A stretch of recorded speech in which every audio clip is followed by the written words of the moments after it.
Gasparini, and welcome to this segment of Penn Voice. I am joined today by Bryan Neider, who is the CEO of Gatepath, formerly known as Community Gatepath. Yes, correct. Bryan, welcome. So Thank you. are a new CEO I am. to Gatepath, but certainly no stranger to the organization. So tell us a little bit about your background Sure. and how you became CEO. So I've been on the board of Gatepath for probably over 15 years. Around 2000, 2001, joined the board. I worked at Electronic Arts for 26 years, and so I was on the board of Gatepath while working at Electronic Arts. And then in October, I retired after a 26-year career, and knowing Gatepath well, and Cheryl Young, our prior CEO, was getting ready to retire, went through a rigorous interview process, and I made it through the gauntlet to become the next CEO, following in Cheryl's footsteps. So really excited to be here. Left EA on the end of October, started at Gatepath on November 3rd. So you didn't get much of a break in between your for-profit, crazy corporate life to entering the crazy nonprofit life. Exactly. But I'm sure you find the passion in every day of your workday is amazing. There is what we describe as a mission moment every day. There's something that happens that you just go, this is the most wonderful opportunity and wonderful work in the world. To be able to have an impact on so many people's lives. There's something like that every single day. Right, right. I've known a lot of people that have made this very same transition and sort of talk about this being the most fulfilling part of their career at this It's moment amazing. in time. I love my time at EA. I'm absolutely loving my time at Gatepath. Great. Well, so let's tell our community members a little bit more about Gatepath if they're not as familiar as you and I are. So absolutely. What are some of the things that you do with Gatepath? Well, first thing I'd like to mention is we're a 95-year-old organization. We're going to have our 96th anniversary this coming June. We serve children and adults with developmental disabilities. We have adult programs. We have site-based programs, community access, employment programs. For children's services, we run one of the only inclusive preschools run by a nonprofit in California. And what age do they join you at preschool? Typically 3. Okay. And just before that, we have an early intervention program and therapy programs as well. Okay. So really from infancy. Then to all the way through. And all the way through with therapy, and then ultimately into adult programs, young adult programs, and employment. Okay. Does Gatepath take care of the school day, or are the adults and children going to school and then coming back to Gatepath for either after-school programs or more learning, enrichment, and work? So in the preschool, some of the sessions in preschool for some parents are a full-day session or a half-day session, either morning or afternoon. For adults, we have programs that run starting in the morning, and they'll run all the way through the end of the afternoon. Employment has everything from group employment, where we'll have a team working at a particular corporate campus or at a site, and then we have individual placement. And those adults will have regular work schedules. Sometimes they'll come in to do a debrief before starting their workday with a job coach, and then go to their work site to work through the schedule there. And does Gatepath do anything with regard to housing? So do the adults live in a community of housing, or are they typically living on their own independently or with their families? So housing is not one of the services that we provide, but it certainly is one of the more critical issues for families in the IDD community. Housing's a real challenge, as you know, cost in the Bay Area. Right. It's not an area that we provide service in. I know to your south, Kynos does provide housing along with their work plan, and so maybe perhaps some of your adults that are needing housing or needing independent living might.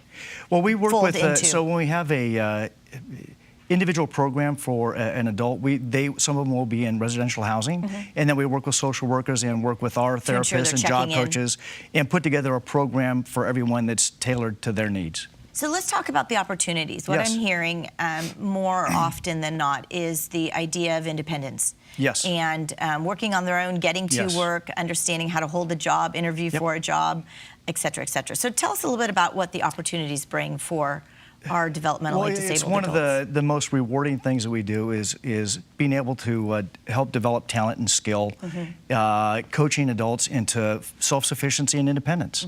And one of the things that is really our big focus area is inclusion in the community.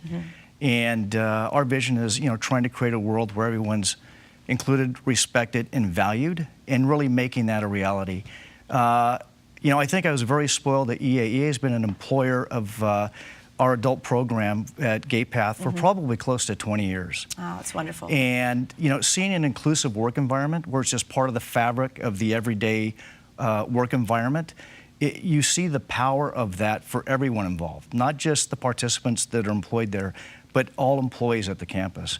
And when I had a chance to see what that is like, you want that to be everywhere in our community. Right. And it's really something that we're very focused on, is making sure that all of the individuals in our programs are truly integrated into the community and that they have the opportunity to pursue their dreams. Well, I love the fact that you go out in your community and ask businesses and government to employ participants of Gatepath. And as you said, you had either a team of individuals or an individual at Electronic Arts for 20 years. Yes. And they're working, they have their own job skills, they have their own job description, they get to work, they do their work.